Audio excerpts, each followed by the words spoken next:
Welcome back to LonelyMan BGs, in this video series on how to play War of the Ring.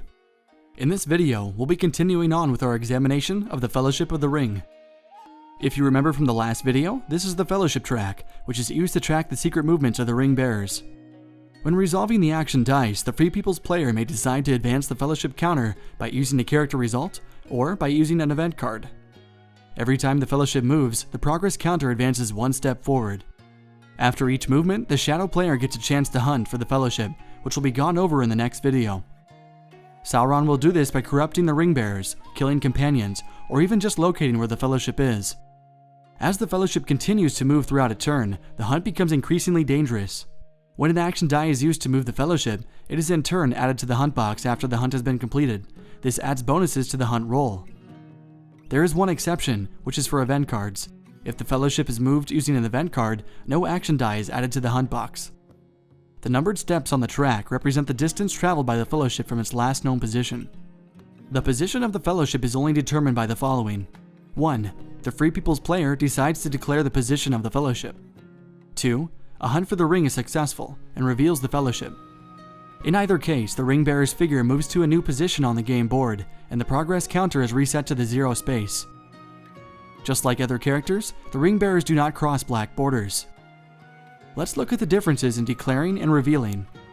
If the Fellowship is hidden, its position can be declared by the Free People's player in the Fellowship phase. This usually happens because the player wants to heal corruption, activate a nation, or use a specific event card. Once declared, the Free People's player immediately moves the Ring Bearer's figure a number of regions equal to or less than the number on the Fellowship track. Alternatively, they can leave the figure in its current position. Next, the Fellowship counter is moved back to step 0 with the hidden side up. Note, the Fellowship may leave and enter a besieged stronghold freely. If the Fellowship is revealed by a successful hunt or event card, the progress counter is set to the revealed side. The Free People's player must move the Ring Bearers as described earlier, but they can never end the movement in a region containing a Free People's stronghold or city controlled by the Free Peoples. Also, once the Fellowship has been revealed, it must be hidden again before a character action die can be used to move the Fellowship. Certain Shadow event cards are more effective while the Fellowship is revealed. So what about the relationship between Fellowship and the Shadow Strongholds?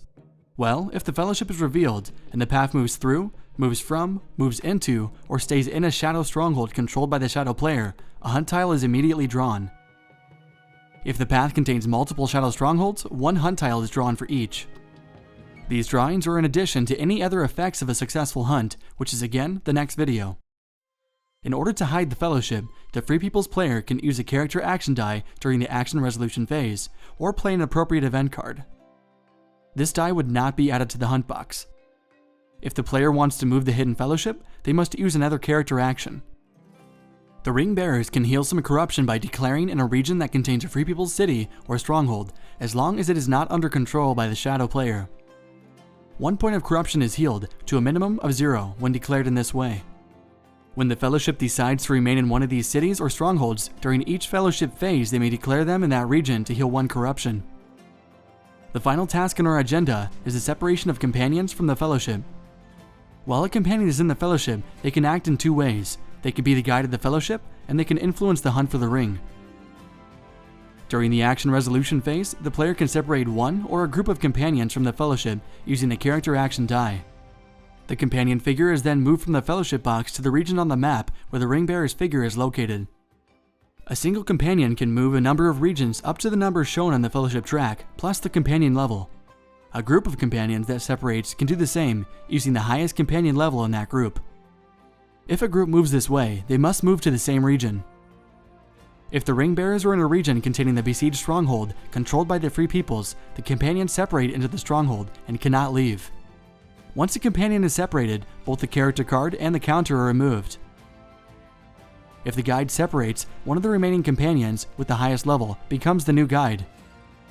Once a companion leaves the Fellowship, they may never rejoin. And this concludes our continued education on the Fellowship. In the next video, we will check out the hunt for the ring. Thanks for watching.